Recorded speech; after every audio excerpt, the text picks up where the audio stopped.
हुकूमती दावों के बावजूद टेक्सटाइल के लिए बिजली और गैस की कीमतें कम न होने का इम्कान। बैरूनी अदायगियों के लिए 4 माह में $6 अरब की ज़रूरत।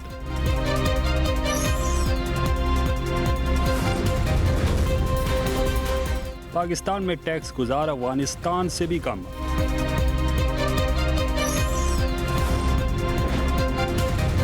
अमरीकी स्टॉक मार्केट में मंदी, असरात एशियाई मार्केट पर भी। नाज़रीन, रुपया पैसा में आपको खुशामदीद कहते हैं। मैं हूं अली नासिर। आज जिस मौजू के ऊपर हम बात करेंगे वो है स्टॉक एक्सचेंज की कारकर्दगी और बैनुल-अक़वामी मईशत में एक भौचाल।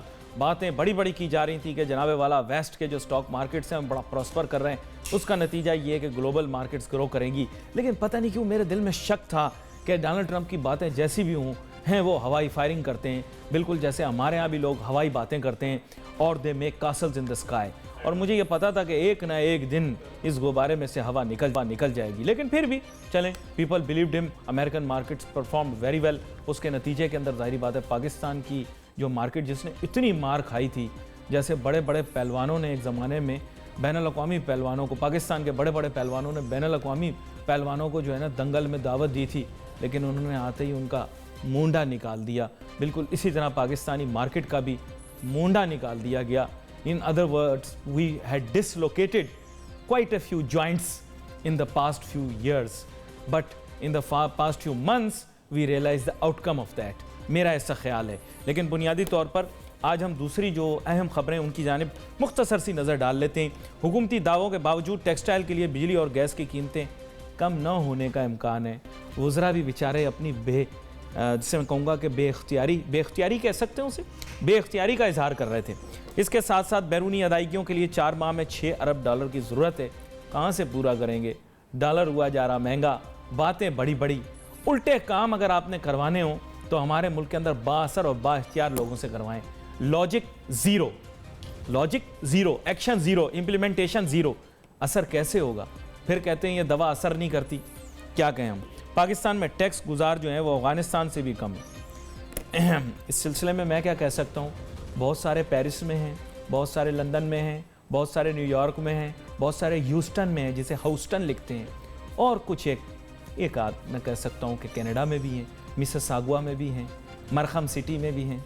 हाँ, बिल्कुल घबराएं ना आप, आपके मुतालिक बात नहीं कर रहा। जी, आप सब लोग मेरा प्रोग्राम देखते हैं, मुझे पता है, जहां आवाम के साथ खवास भी प्रोग्राम देखते हैं। खैर, अमेरिकी स्टॉक मार्केट में मंदी जिसका मैंने जिक्र किया, आपको असरात जो है वो एशियाई मार्केट के अंदर महसूस हुए। और जाहिर बात है एशियाई मार्केटों के अंदर पाकिस्तान भी शामिल है। हम कहते हैं कि हम मावरा हैं बैनुल-अक़वामी मार्केटों से, लेकिन ऐसा नहीं है। हमारे साथ बहुत ही अहम मेहमान आज शामिल गुफ्तगू हैं, जनाब Haroon Askari, former immediate managing director of PSX। Former immediate इसलिए बता दिया कि अभी इन्होंने अपने अभी फॉर्मर हुए हैं। बिल्कुल, तो आपको वेलकम करता हूँ हारून अस्करी साहब इन आवर शो। मेरे ख्याल आज आप कुछ दस्तावेजी तैयारियां भी करके आए हैं। मेरे जहन में कुछ सवालात हैं, मैं सबसे पहले तो आपसे पूछना चाहूँगा। अब मैं आपसे खुल के बात कर सकता हूँ और मेरे ख्याल आप भी खुल के जवाब दे सकते हैं। सर, नई मैनेजमेंट आ गई, ऑडिट करके मुझे ये बताएं आपने कौन सा डिलीवरेबल हासिल किया है, कौन से ऐसे टारगेट्स आपने सेट किए थे स्ट्रेटेजिक इन्वेस्टर के आने के बाद जो आपने अचीव किए? लेवरेज प्रोडक्ट पर कहाँ खड़े हैं हम लोग, डेरिवेटिव्स के ऊपर कहाँ खड़े हैं, मार्केट डेप्थ और मार्केट विड्थ पर कहाँ खड़े हैं? मुझे जरा थोड़े से सवालों के जवाब बता दें। अब तो बता सकते हैं, अब तो आप कुर्सी पर नहीं, मैं बिल्कुल बता सकता हूँ। और ये कि ये अभी चूँकि मैं 12 जनवरी तक स्टॉक एक्सचेंज में था और जो नई मैनेजमेंट आई है उसका तो मिशन ही यही है कि वो नए प्रोडक्ट्स लेके आएगी। और चाइनीज़ ख़ास तौर से इस चीज़ में बहुत दिलचस्पी रखते हैं कि पाकिस्तान के अंदर जो स्टॉक एक्सचेंज है उसका प्रोडक्ट स्वीट जो है वो इंटरनेशनल स्टॉक एक्सचेंज की तरीके से वाइडर होना चाहिए। सर, वो चाहते क्या है ये एक अलहदा चीज़ है, क्योंकि लोग चाहते तो बहुत सारों को हैं लेकिन मिलता उनको वो नहीं है जो वो चाहते हैं। तो आप मुझे ये बताएं हासिल क्या किया है? नहीं, बिल्कुल सही, आपने अच्छा किया ये सवाल पूछा। और मैं ये समझता हूँ कि नई मैनेजमेंट के लिए ये चैलेंज है और नई मैनेजमेंट को ये बताना पड़ेगा बहुत जल्दी कि वो इस चीज़ की डिलीवरी जो है वो कब तक करेंगे और कैसे करेंगे, कितने सक्सेसफुल तरीके से करेंगे। क्योंकि मैं आपको याद दिलाऊं, आपके जो नाजरीन हैं उनको याद होगा कि 2008 में 2007 में हमने कैश सेटल फ्यूचर्स कॉन्ट्रैक्ट शुरू किए थे, लेकिन वो आज तक ट्रेड नहीं हुए। इंडेक्स ट्रेडिंग भी शुरू की थी, लेकिन वो अभी तक चल नहीं पाई। क्यों जब डेरिवेटिव मांगते हैं फिर उसके बाद उसको क्यों नहीं अब फायदा नहीं उठा पाते उसको? हाँ, जो डेरिवेटिव मार्केट के चलने के लिए जो बुनियादी शर्त है वो वाइब्रेंट कैश मार्केट है और उसकी लिक्विडिटी है। पाकिस्तान की मार्केट में पिछले दिनों जो बड़ी तेज़ी से तरक्की हुई है 2012 से लेके और 2016 तक, आपको याद होगा कि 2016 के अंदर हमारी जो मार्केट थी वो एक साल में 46% उसने इंक्रीज़ किया, लेकिन 2017 ने जो है उसमें लोगों ने अपनी प्रॉफिट टेकिंग की और अभी 2018 से प्रॉफिट टेकिंग कहते हैं? नहीं, मतलब मैं अपने लिए जानना चाह रहा हूं सर, इसे कहते हैं लॉस। प्रॉफिट टेकिंग आपने कह दिया। हाँ, एक तो आप इतने प्यार से बात करते हैं, दवा देते हैं सख्त कड़वी, अच्छा, और पैकिंग बनाते हैं बिल्कुल मीठी। सर प्रॉफिट टेकिंग ये आप बोले लॉस। 26% का डिक्लाइन था ईयर टू ईयर ऑन 2017, लेकिन ये कि इसको रिकूप किया जनवरी के अंदर और आज भी मार्केट खैर आज तो मामूली सी माइनस में है, अबाउट 160 के लगभग। लेकिन सवाल इस बात का है कि मार्केट के, जैसा कि मैं आपके पहले भी प्रोग्राम में हमने इस बात पर तज़किरा किया था कि मार्केट के फंडामेंटल्स जो हैं वो अपनी जगह पर हैं, बावजूद इसके कि there are some very severe challenges regarding current account deficit and fiscal deficit. ये हमारे मेजर चैलेंजेस हैं। अच्छा, देयर इज वन थिंग आज मैं आपसे इजहार कर सकता हूँ। मैं अमूमन प्रोग्रामों में अपने तज्जिए नहीं देता जी, खास तौर पे जब मैं खुद एंकर होता हूँ, लेकिन मेरे नज़दीक जितना कुछ स्टॉक मार्केट ने बिहेव किया, जो डेटा इंफॉर्मेशन इन्वेस्टर्स को प्रेजेंट की गई, ये ओवर एग्जैजरेटेड थी।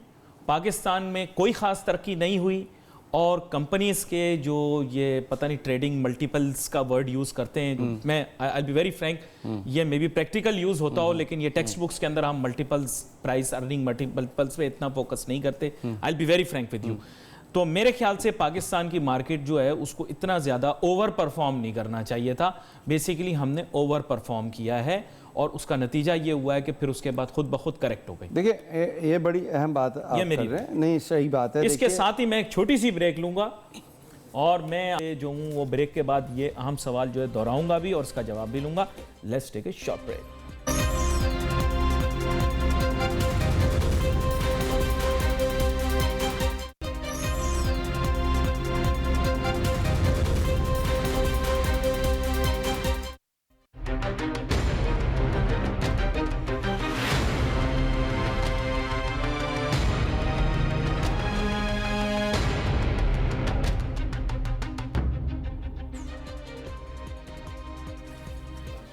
नाज़रीन, वेलकम बैक आफ्टर ब्रेक। गुफ्तगू हमारी जारी है, बात करें हम स्टॉक एक्सचेंज के मुतालिक और बात ये कर रहे हैं कि नई मैनेजमेंट आ गई, अब उसने कुछ कारकर्दगी करके दिखानी।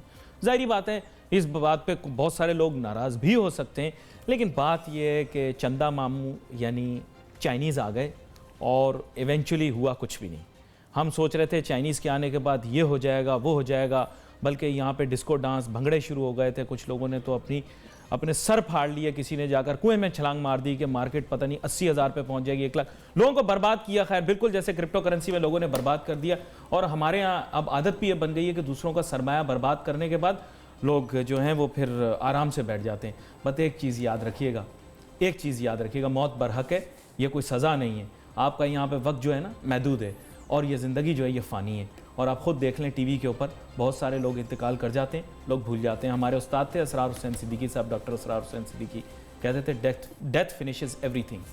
सो प्लीज़ रिमेंबर, अकाउंटेबिलिटी यहाँ दुनिया में भी आखिरत में भी है। खैर, हारून अस्करी साहब आपकी जाने बात नहीं, मुझे एक इजाज़त दें आप ये कहने के लिए कि स्टॉक एक्सचेंज ख़ास तौर से पाकिस्तान की और क्रिप्टो करेंसी एक दूसरे से इसका कोई ताल्लुक नहीं नहीं, मैं ये कतई नहीं, मैंने कहा कोई ताल्लुक नहीं लोगों इसका। ने ऐसा तासुर दिया। और दूसरी बात ये कि मार्केट के उतार चढ़ाव जो हैं वो दुनिया की हर मार्केट में होते हैं।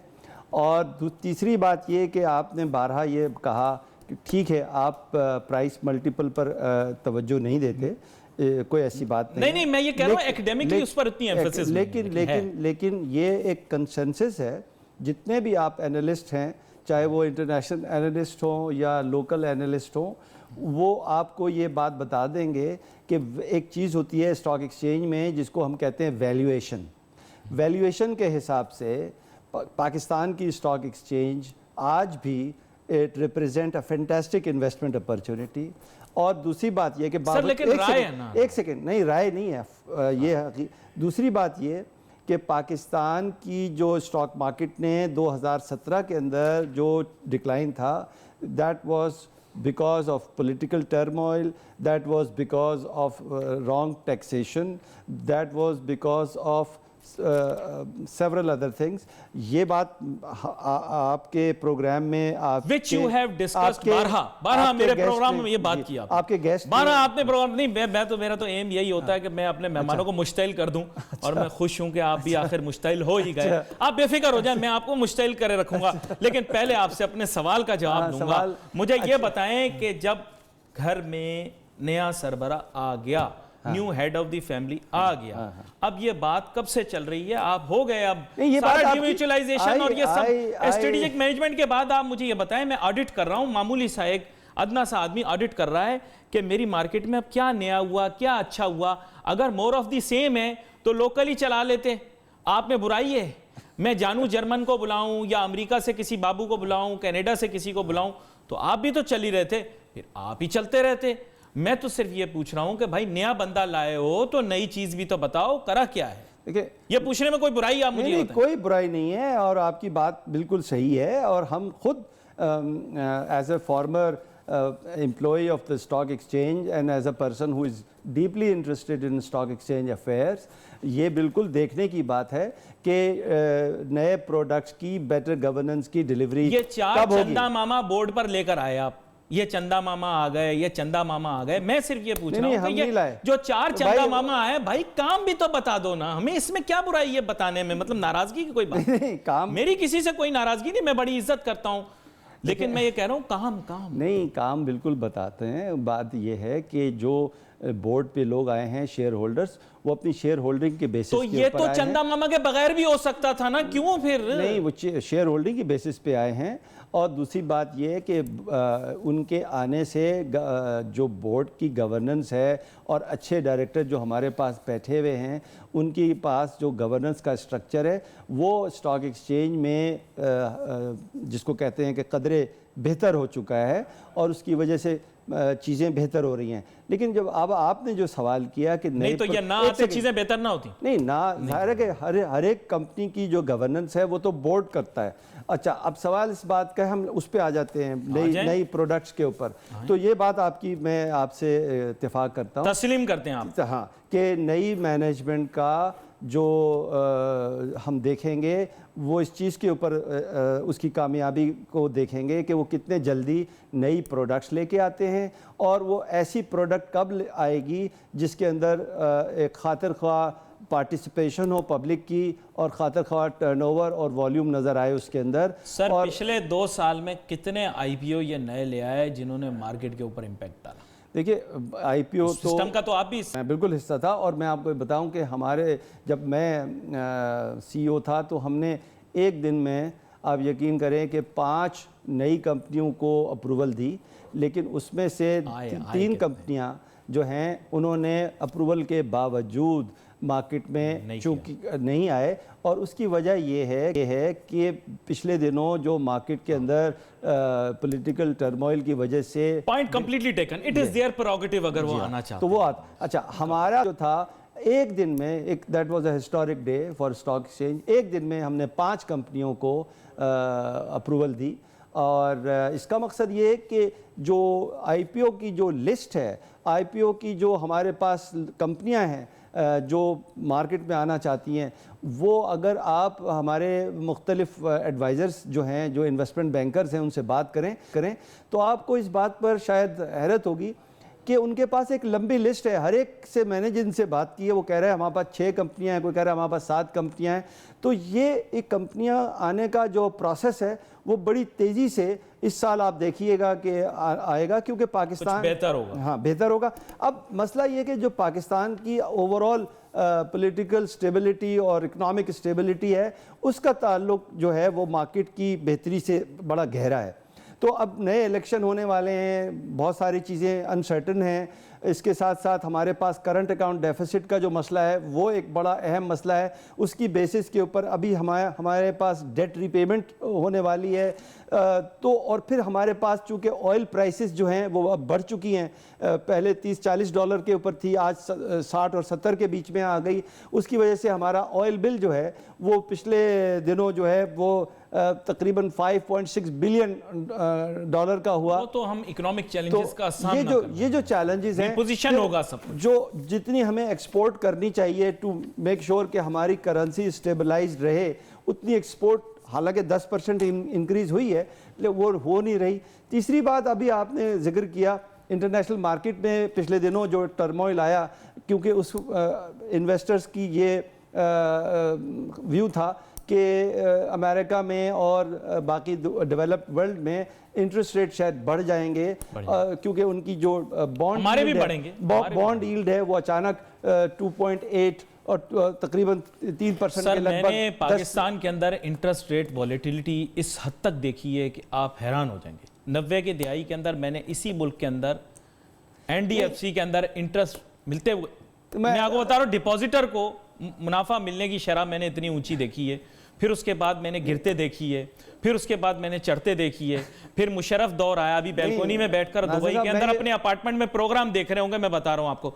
इनके जमाने में रेट बहुत नीचे चला गया, फिर बढ़ गया, फिर गिर गया। सर ये गेम तो चलेगी, लेकिन इसको चैलेंज है जरूर। I agree. मैं ये कहना चाह रहा था कि इसकी वजह से पाकिस्तान की मार्केट के अंदर भी जो है उसका असर आ सकता है, आता है। आज भी मार्केट इस डाउन, हालांकि अमेरिका की मार्केट जो लास्ट क्लोज हुई थी वो तो तकरीबन 300 पॉइंट प्लस पे बंद हुई थी। और चीज़ें जो हैं, उन लोगों का ये ख्याल है कि जो वॉलेटिलिटी वहाँ नज़र आ रही है वो शायद टेम्परेरी है और वो आगे नहीं जाएगी। चलें सर, आपने बड़ी अच्छी बातें की, मुझे हमेशा अच्छा भी लगता है, आप अच्छी अच्छी बातें करते हैं और बड़े तरीके से करते हैं। इस तक के मैं कभी चुप नहीं होता, लेकिन आप मुझे भी चुप करा देते हैं। लेकिन अब मुझे आपसे एक बड़ा ही कंट्रोवर्शियल सवाल पूछना है। बताइए। ये जो बिग 5 हैं जो पहले मार्केट के अंदर डोमिनेंट थे, ये कितने सिंसियर हैं स्टॉक मार्केट की तरफ? आप इनको बिग 5 अभी भी मानते हैं कि नहीं मानते? एक तो जख्मी हो गया बेचारा, उसका कारोबार दूसरों ने चौपट करके उसको भगा दिया, उसकी कंपनी भी पकड़ ली, नाम मैं नहीं ले रहा, लेकिन बुनियादी तौर पर ये बिग 5, अब बिग 4 आप समझ लें, कितने सिंसियर हैं stock market? They're not big 5. There are many bigs in stock exchange these days. और उसकी वजह से all of them मेरा उनसे ज़ाती इंटरेक्शन होता रहता है, और मैं बड़े यकीन से ये कह सकता हूँ कि वो तमाम के तमाम लोग पाकिस्तान की स्टॉक एक्सचेंज की बेहतरी में उतनी ही दिलचस्पी रखते हैं जितना कोई और रख सकता है। और चूँकि उनका ब्रेड एंड बटर है ये, लिहाजा उसकी डेवलपमेंट, उसकी ट्रांसपेरेंसी, उसकी इंटेग्रिटी, ये हमसे ज़्यादा मैं समझता हूँ उसका ख्याल वो रखते हैं। क्योंकि अगर मार्केट की इंटेग्रिटी ना हो तो सबसे पहला जो कारोबार मुतासर होगा वो इन बिग 5 या बिग 15 या बिग 50 या जो भी बड़े लोग इसमें इन्वॉल्व हैं उन सब का होगा। लिहाजा इसमें नहीं, लेकिन हमारे यहाँ तो चुनिंदा नाम होते हैं ना। इसमें आपको किसी भी तरीके से शक करने की ज़रूरत नहीं है, इसलिए कि उनका ब्रेड एंड बटर है। शक तो दिल में आता है ना, नहीं आने की जरूरत नहीं। ऐसी सीपी ने जब, आप भी तब हेल्म ऑफ अफेयर्स के अंदर थे, इत्तेफाक की बात है कि हिजाजी साहब चले गए, लेकिन उनके दौर में भी बहुत सारी चीज़ें हुई और बहुत सारी चीज़ें ऐसी सीपी ने बतलाई भी, तो उन्होंने हाईलाइट किया, उसमें जाहिर बात है बिग स्मॉल सभी थे। हाँ, लेकिन खैर इसका जवाब मैं आपसे मजीद लेता हूं, लेकिन मुझे एक छोटी सी ब्रेक लेनी है, क्योंकि हमको बिग 5 भी देख रहे होंगे तो वो सोच रहे होंगे कि ब्रेक से आने के बाद आखिर ये जवाब क्या देंगे उनके मुतालिक? Let's take a short break.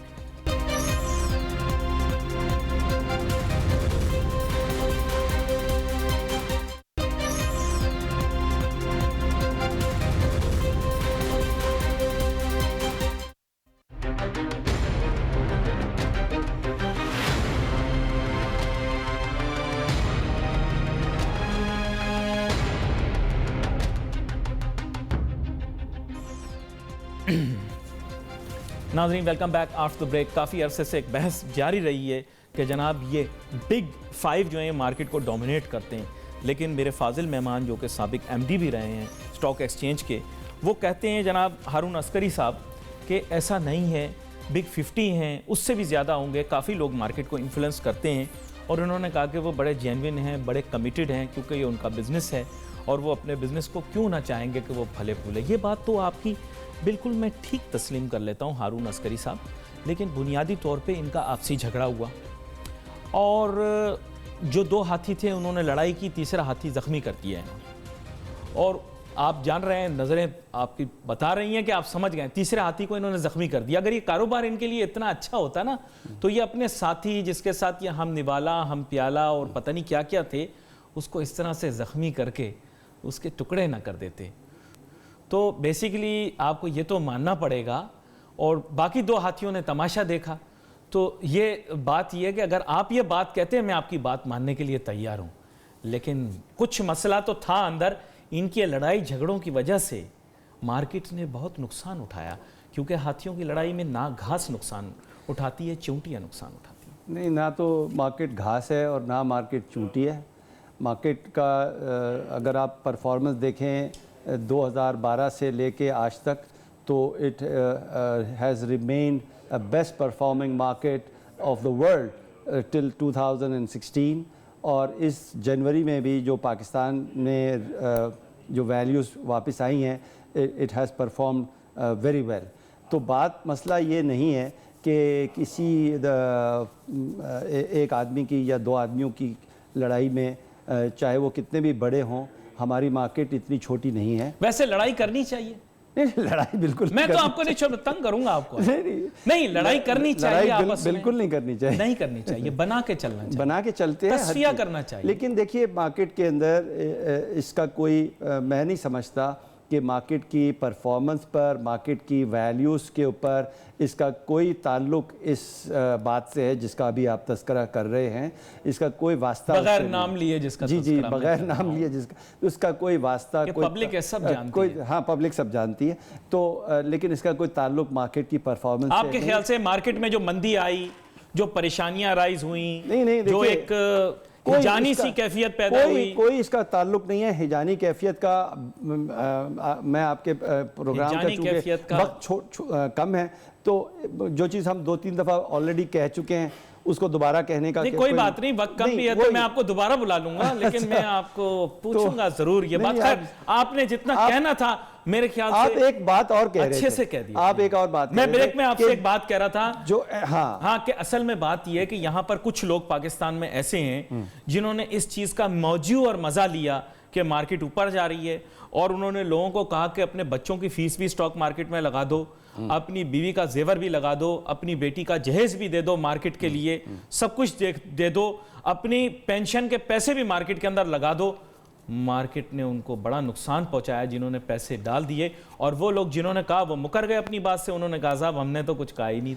देखिए, ये बहुत अहम मसला है, और मैं समझता हूँ बड़ा अहम सवाल है ये कि, और आपके व्यूअर्स के लिए ये चीज़ जानना ज़रूरी है कि जब भी वो स्टॉक मार्केट के अंदर अपनी इन्वेस्टमेंट करें, उसमें उनका जो इन्वेस्टमेंट करने का तरीका है वो हरगिज़ भी ये नहीं होना चाहिए कि वो किसी जानने वाले के या किसी एनालिस्ट के या किसी जो शख्स स्टॉक उसकी बात के ऊपर, उसकी टिप के ऊपर, उसके मशवरे से आप सारा का सारा सरमाया जो है वो उनके कहने से लगाएं। बल्कि सरमायाकारी के चंद बुनियादी असूल हैं, और उन असूलों में से जो पहला असूल है वो ये कि जिस कंपनी में आप अपनी इन्वेस्टमेंट कर रहे हैं उस कंपनी के बारे में कुछ मालूमात आपके पास होनी ज़रूरी हैं ताकि आपका नुकसान ना हो।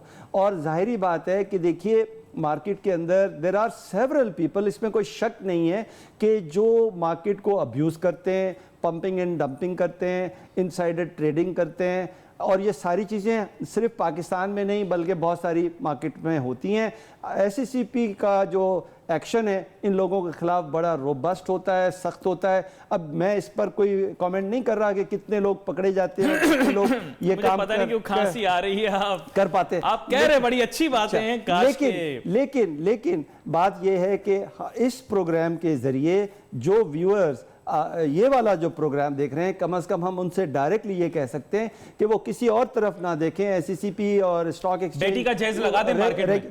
नहीं हरगिज नहीं लगाएं, बल्कि जो वो वाली इन्वेस्टमेंट स्टॉक एक्सचेंज में आनी चाहिए कि जिसके अंदर आप 10-15% का डिक्लाइन देखने के काबिल हो, वरना वो पैसे आपको कुशन हो, हाँ नहीं लगाने चाहिए। नंबर एक बात, मार्केट को अगर आप देखते हैं लॉन्ग टर्म के इन्वेस्टमेंट पॉइंट ऑफ व्यू से, तो मैंने ऐसे तमाम लोगों को पैसा बनाते हुए देखा है जिन्होंने मार्केट के अंदर लॉन्ग टर्म इन्वेस्टमेंट की है, और ऐसे तकरीबन ज़्यादातर लोगों को लूज़ करते हुए देखा है जिन्होंने शॉर्ट टर्म किसी की टिप्स के ऊपर 1 महीने के लिए, 1 हफ्ते के लिए, 4 दिन के लिए शेयर्स को खरीदो फरोख्त में किया। क्योंकि ये वाला जो काम है बड़ा एक्सपर्ट काम है। अगर आपके पास उतना वक्त, उतनी तालीम, उतनी ट्रेनिंग नहीं है, तो आप डे ट्रेडिंग या शॉर्ट टर्म ट्रेडिंग आपको करना जो है आपके लिए वाइज नहीं बनती। और ख़ास तौर से किसी की सुन के टिप लेके चंद दिनों के लिए आपने हरगिज़ नहीं खरीदना। आपने अपनी तौर पर जो आपकी हक हलाल की कमाई है उसको खर्च करने से पहले, वो सरमाया लगाने से पहले आपने उस कंपनी के बारे में अपने ब्रोकर से मालूमात हासिल करनी है। मेरे पास वक्त मुख्तसर है, फिर तिश्नगी रह जाएगी, लेकिन मैं करूंगा कि आगे आने वाले दिनों के अंदर दोबारा से आपको मदऊ करूं, ताकि जो सवालात जिनके जवाबात हमें नहीं मिले और आपने बड़े तरीके से सिर्फ जुज़वी जवाब दिए हैं, उनके बाकी जुज़वी मुकम्मल करके और जो है वो नाजरीन तक पहुंचा सकें। आपका बहुत शुक्रिया हारून अस्करी साहब, आप हमेशा आते हैं, बड़ी खुशी होती है जब भी आप आते हैं, बड़े एहसन तरीके से हमारे नाजरीन को बताते हैं। Wait for your messages on Facebook. Ali Nasir हमारी टीम को इजाज़त दीजिए, अल्लाह हाफिज़।